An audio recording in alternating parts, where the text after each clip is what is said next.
এবার শীতকে সঙ্গে করে তীব্র গতিতে এগিয়ে আসছে ভারী বৃষ্টি। গত কয়েকদিন ধরে পরিষ্কার আকাশ থাকলেও এবার কিন্তু বড়সড় দুর্যোগ ঘনিয়ে আসছে বাংলার বুকে। কিন্তু ঠিক কোন এলাকায় বড়সড় দুর্যোগ ঘনিয়ে আসবে এবং কোন দিকেই বা হাড় কাঁপানো শীত পড়বে তা নিয়ে এই ভিডিওতে আপনাদেরকে বিস্তারিতভাবে জানিয়ে দেব। আপনি ভিডিওটি অবশ্যই শেষ পর্যন্ত দেখবেন। ভিডিওটি ভালো লাগলে একটি লাইক করবেন, আর এইরকমই লেটেস্ট ও হেল্পফুল ভিডিওগুলি সবার প্রথম দেখার জন্য আমাদের চ্যানেলটিকে সাবস্ক্রাইব করে পাশের বেল আইকনটি বাজিয়ে দেবেন। চলুন এক নজরে দেখে নেওয়া যাক। ঘূর্ণিঝড় দিতোয়া অবশিষ্টাংশ গভীর নিম্নচাপ থেকে দুর্বল হয়ে নিম্নচাপে পরিণত হয়েছে এবং তা ধীরে ধীরে দক্ষিণ পশ্চিম মুখে উত্তর তামিলনাড়ু পুদুচেরি উপকূলের দিকে সরে যাচ্ছে। পশ্চিমবঙ্গের জন্য আগামী 7 দিনে কোনো আবহাওয়া সতর্কতা জারি নেই। এছাড়াও আগামী 5 থেকে 7 দিন শুষ্ক আবহাওয়া থাকবে। সকালে কুয়াশার সম্ভাবনা বাড়বে। কলকাতা সহ দক্ষিণবঙ্গের বেশিরভাগ জেলাতেই দৃশ্যমানতা কমবে। কোথাও কোথাও 200 মিটারেরও কাছাকাছি দৃশ্যমানতা নামতে পারে। আগামী 24 ঘন্টায় হালকা বৃষ্টিপাতের সামান্য সম্ভাবনা আছে রাজ্যের 6 জেলায়। ছিটেফোঁটা বৃষ্টি হতে পারে কলকাতাতেও। দক্ষিণবঙ্গের পশ্চিমের জেলা অর্থাৎ পুরুলিয়া, বাঁকুড়া, ঝাড়গ্রাম এবং পূর্ব ও পশ্চিম বর্ধমান, বীরভূম জেলাতে হালকা বৃষ্টির খুব সামান্য সম্ভাবনা আছে। 2-1 পশলা বৃষ্টি হতে পারে। তবে প্রায় সব জেলাতেই তাপমাত্রা 2 থেকে 4 ডিগ্রি সেলসিয়াস পর্যন্ত নামার সম্ভাবনা আছে। চলতি সপ্তাহে কলকাতার তাপমাত্রা 15 ডিগ্রি সেলসিয়াস এবং পশ্চিমী জেলাগুলির তাপমাত্রা 12 ডিগ্রি সেলসিয়াসের নিচে নামতে পারে। এখানে যা দেখা যাচ্ছে তাতে আজ সকালের দিকে পশ্চিমবঙ্গের দক্ষিণবঙ্গের এলাকাগুলোর যদি কথা বলা যায়, সমস্ত এলাকার কিন্তু মোটামুটি আকাশ পরিষ্কার দেখা যাচ্ছে, কোথাও বৃষ্টির সম্ভাবনা নেই। এবং সেই সঙ্গে আমরা যদি উত্তরবঙ্গের কথা বলি, তো উত্তরবঙ্গের জেলাগুলোতেও কিন্তু পরিষ্কার আকাশ থাকবে, মানে বৃষ্টির সম্ভাবনা নেই বললেই চলে। এবং পাশাপাশি যদি বাংলাদেশের কথা বলা যায়, তো বাংলাদেশের এই যে সমুদ্র উপকূলবর্তী এলাকা আছে, এগুলোতে যা দেখা যাচ্ছে সম্পূর্ণ পরিষ্কার আকাশ, কোথাও কিন্তু বৃষ্টির সম্ভাবনা নেই। এবং ভিতরের এলাকাগুলোতেও কিন্তু পরিষ্কার আকাশ দেখা যাচ্ছে। তো আপাত গতিতে আজ সকালের দিকটাতে পশ্চিমবঙ্গ সহ বাংলাদেশের সমস্ত এলাকার আকাশই কিন্তু পরিষ্কার থাকবে, কোথাও সেই রকম বৃষ্টির সম্ভাবনা নেই। আমরা যদি দুপুরের দিকে দেখে নিই, তো দুপুরের দিকের মধ্যেও সেই রকম কোনো চেঞ্জেস দেখা যাচ্ছে না। তো আপাত গতিতে যা দেখা যাচ্ছে মোটামুটি পরিষ্কার থাকবে সকাল, দুপুর এবং রাতের দিকটাতেও। কিন্তু আমরা যদি মেঘের পরিমাণটা দেখে নিই যে কোথাও মেঘলা আকাশ থাকবে কিনা, তাহলে এখানে যা দেখা যাচ্ছে তাতে সকালের দিকে মোটামুটি এখানে যে দুর্যোগটি তৈরি হয়েছিল সেই দুর্যোগের প্রভাবে এখনও পর্যন্ত চেন্নাই, পুদুচেরি, বেঙ্গালুরু এই সমস্ত এলাকাগুলোতে কিন্তু প্রভাব দেখা যাচ্ছে। তবে এর প্রভাবে গত 2 দিন ধরে পশ্চিমবঙ্গ সহ বাংলাদেশের সমস্ত এলাকাতেই হালকা মেঘলা আকাশ ছিল।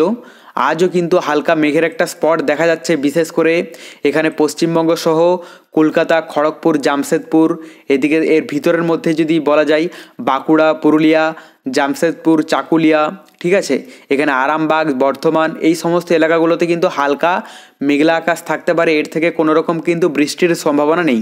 গত 2 দিন ধরে যেরকম আবহাওয়া ছিল সেম কিন্তু আজকেও থাকতে পারে।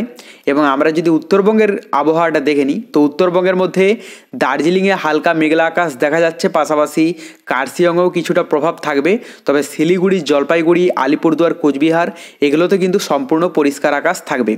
বাংলাদেশের কথা বললে বাংলাদেশের মধ্যে সমুদ্র উপকূলবর্তী এলাকার মধ্যে বিশেষ প্রভাব থাকতে পারে চট্টগ্রাম, ফটিকছড়ি, মানিকছড়ি এগুলোতে।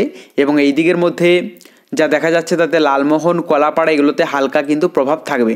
বাদবাকি সমস্ত এলাকার আকাশ কিন্তু পরিষ্কার। তবে কিছু কিছু এলাকা আছে যেগুলোতে হালকা মেঘের একটা আস্তরণ দেখা যাবে। তার মধ্যে রাজশাহী, মেহেরপুর, এদিকে ময়মনসিংহ, সেই সঙ্গে সিলেট, এদিকে শিলং আছে, শিলচর আছে, বিশ্বম্ভরপুর আছে, এগুলোতে কিন্তু মেঘের একটা প্রভাব দেখা যাচ্ছে। আমরা যদি দুপুরের দিকে দেখে নিই, তো দুপুরের মধ্যেও কিন্তু একই থাকবে, খুব একটা চেঞ্জেস নেই। সকাল, দুপুর এবং রাতের মধ্যে কিন্তু একই থাকবে। তবে আগামী কয়েকদিনে যদি আবহাওয়া বলা যায়, মোটামুটি শুক্রবার থেকে আবহাওয়া টোটালি পরিষ্কার হয়ে যাবে। মানে যে সমস্ত এলাকাগুলোতে হালকা মেঘের একটা স্পট দেখা যাচ্ছে বৃহস্পতিবার পর্যন্ত, শুক্রবারে কিন্তু সম্পূর্ণ পরিষ্কার আকাশ হয়ে যাবে। তবে এই মেঘের স্পট থাকলেও কোথাও কিন্তু বৃষ্টির সম্ভাবনা নেই। তাপমাত্রা আমরা যদি দেখে নিই, তো দুপুরের দিকে যে তাপমাত্রা মোটামুটি কলকাতাতে 26 ডিগ্রির মধ্যে থাকবে, খড়গপুরে যা দেখা যাচ্ছে তাতে 25 ডিগ্রি, জামশেদপুরে 25, ধানবাদে 25, দেওঘরে 25, এদিকে মেদিনীপুরে 24 এবং এর ভিতরের কিছু এলাকা আছে যেগুলোতে আরও কম তাপমাত্রা থাকবে, যেমন পুরুলিয়াতে 24 ডিগ্রি, বাঁকুড়াতে 25 ডিগ্রি, দুর্গাপুরে 26, ঠিক আছে। এবং আমরা যদি উত্তরবঙ্গের কথা বলি, তো উত্তরবঙ্গের মধ্যে যা দেখা যাচ্ছে তাতে দার্জিলিংয়ে 17, শিলিগুড়িতে 25, সেই সঙ্গে কোচবিহার, আলিপুরদুয়ার, এদিকে জলপাইগুড়ি এগুলোতেও কিন্তু 25 ডিগ্রির মধ্যেই থাকবে দুপুরের দিকে তাপমাত্রা। বাংলাদেশের কথা বলতে গেলে প্রথমে আমরা যদি সমুদ্র উপকূলবর্তী এলাকাগুলোর কথা বলি তাহলে এখানে ফটিকছড়ি, মানিকছড়ি, চট্টগ্রাম এগুলোতে 26 ডিগ্রির মধ্যেই থাকবে। এবং সেই সঙ্গে আমরা যদি এদিকে যে সমুদ্র উপকূলবর্তী এলাকা আছে লালমোহন, এখানে 25 ডিগ্রি, কলাপাড়াতে 26 ডিগ্রি, মঠবাড়িয়া, এদিকে পিরোজপুর, বরিশাল এগুলোতেও কিন্তু 25-26 ডিগ্রির মধ্যেই কিন্তু দেখা যাচ্ছে। ভিতরের এলাকাগুলোর যদি কথা বলা যায়, ভিতরের এলাকাগুলোর মধ্যে ময়মনসিংহে 25, ঢাকায় 26, কুমিল্লায় 25, সিলেটে 25, সেই সঙ্গে মেহেরপুরে 24, রাজশাহীতে 25। তো মোটামুটি এখানে যা দেখা যাচ্ছে 25-26 ডিগ্রির মধ্যে আপাত গতিতে তাপমাত্রা থাকবে দুপুরের দিকটাতে। এরপর আমরা রাতের দিকে তাপমাত্রা দেখে নেব যে কোথাও শীতের প্রভাব বাড়তে পারে কিনা।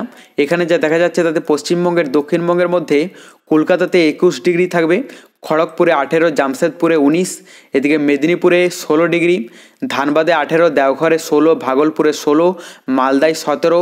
সেই সঙ্গে ভিতরের কিছু এলাকা আছে ওগুলো দেখে নেব। তার মধ্যে এখানে যা দেখা যাচ্ছে আরামবাগে 18, চন্দ্রকোনায় 18, ঝাড়গ্রামে 17, চাকুলিয়ায় 17, বাঁকুড়ায় 17, পুরুলিয়ায় 17, বর্ধমানে 18। তো মোটামুটি 17-18 মধ্যে থাকবে ভিতরের কিছু এলাকাতে। এবং উত্তরবঙ্গের মধ্যে যা দেখা যাচ্ছে তাতে দার্জিলিংয়ে 11 ডিগ্রিতে নামবে, মানে কিছুটা তাপমাত্রা বেশি থাকবে গত কয়েকদিনের তুলনায়। গত কয়েকদিনে 9 ডিগ্রিতে নেমে গিয়েছিল, তবে আজ হচ্ছে 11 ডিগ্রিতে থাকবে। শিলিগুড়িতে 18, এদিকে কোচবিহার, আলিপুরদুয়ার এগুলোতে কিন্তু 19 ডিগ্রির মধ্যে দেখা যাচ্ছে। এবং বাংলাদেশের কথা বলতে গেলে বাংলাদেশের সমুদ্র উপকূলবর্তী এলাকাগুলোতে 22 থেকে 23 ডিগ্রির মধ্যে থাকবে। এবং চট্টগ্রাম, ফটিকছড়ি, মানিকছড়ি এগুলোতে 18 থেকে 20 ডিগ্রির মধ্যে দেখা যাচ্ছে। এবং লালমোহন, কলাপাড়া, মঠবাড়িয়া, পিরোজপুর, বরিশাল এগুলোতেও কিন্তু 18 থেকে 20 ডিগ্রির মধ্যেই থাকবে।